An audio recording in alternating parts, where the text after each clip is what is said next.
ಕರ್ತವ್ಯ ನಿರತ BLOಗೆ ಶ್ವಾನದಾಳಿ.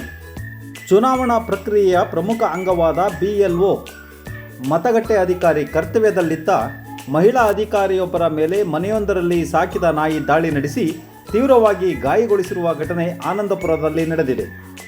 ಲಕ್ಷ್ಮೀ ಸಿಂಗ್ ಹೆಸರಿನ BLO ಅಧಿಕಾರಿ ತಮ್ಮ ನಿಯೋಜಿತ ಪ್ರದೇಶದಲ್ಲಿ ಮತದಾರರ ಪಟ್ಟಿ ಪರಿಷ್ಕರಣೆ ಹಾಗೂ ಮನೆ ಸಮೀಕ್ಷೆಯ ಕರ್ತವ್ಯದಲ್ಲಿದ್ದರು.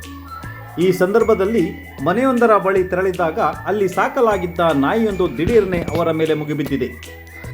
ನಾಯಿಯು ಲಕ್ಷ್ಮೀ ಸಿಂಗ್ ಅವರ ಕಾಲಿಗೆ ಬಲವಾಗಿ ಕಚ್ಚಿತು. ಅವರು ತೀವ್ರವಾಗಿ ರಕ್ತಸ್ರಾವದಿಂದ ಬಳಲಿದ್ದಾರೆ. ತಕ್ಷಣ ಸ್ಥಳೀಯರು ಆನಂದಪುರ ಸಮುದಾಯ ಆರೋಗ್ಯ ಕೇಂದ್ರಕ್ಕೆ ತೋರಿಸಿ ನಂತರ ಸಾಗರದ ಸರ್ಕಾರಿ ಆಸ್ಪತ್ರೆಯಲ್ಲಿ ರೇಬಿಸ್ ರೋಗದ ಮುನ್ನೆಚ್ಚರಿಕೆಯಾಗಿ ರೇಬಿಸ್ ನಿರೋಧಕ ಲಸಿಕೆಯನ್ನು ನೀಡಿಸಿದ್ದಾರೆ.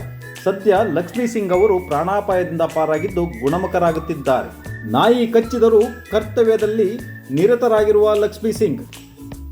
ಹೌದು, ಸರ್ಕಾರಿ ಕರ್ತವ್ಯದ ಮೇಲಿರುವ ಅಧಿಕಾರಿಗಳಿಗೆ ಸೂಕ್ತ ರಕ್ಷಣೆ ಮತ್ತು ಸುರಕ್ಷತೆಯ ಅಗತ್ಯವೂ ಇದೆ ಎಂದು ಸಹೋದ್ಯೋಗಿಗಳು ಒತ್ತಾಯಿಸಿದ್ದಾರೆ. ವಿಶೇಷವಾಗಿ ಮನೆಗೆ ತೆರಳಿ ಕೆಲಸ ಮಾಡುವಾಗ ಇಂತಹ ಸಾಕು ಪ್ರಾಣಿಗಳು ಮೇಲೆರಗದಂತೆ ಮಾಲೀಕರು ಜಾಗೃತೆ ವಹಿಸಬೇಕಾಗಿದೆ.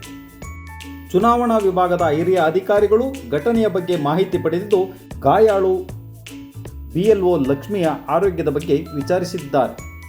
ಅದೇನೇ ಇರಲಿ, ಒಟ್ಟಾರೆಯಾಗಿ ಕೆಲಸದಲ್ಲಿ ನಿರತರಾಗಿರುವಂತಹ BLOಗಳಿಗೆ ಈ ಥರದ ಸಂಕಷ್ಟಗಳು ಎದುರಾದಾಗ ಸರ್ಕಾರ ಆರ್ಥಿಕವಾಗಿ ಅವರಿಗೆ ಧನ ಸಹಾಯ ನೀಡುವುದರ ಮೂಲಕ ಸಹಕರಿಸಬೇಕಾಗಿ ಭೀಷ್ಮಪಥ ವಿನಂತಿಸಿಕೊಳ್ಳುತ್ತಿದೆ.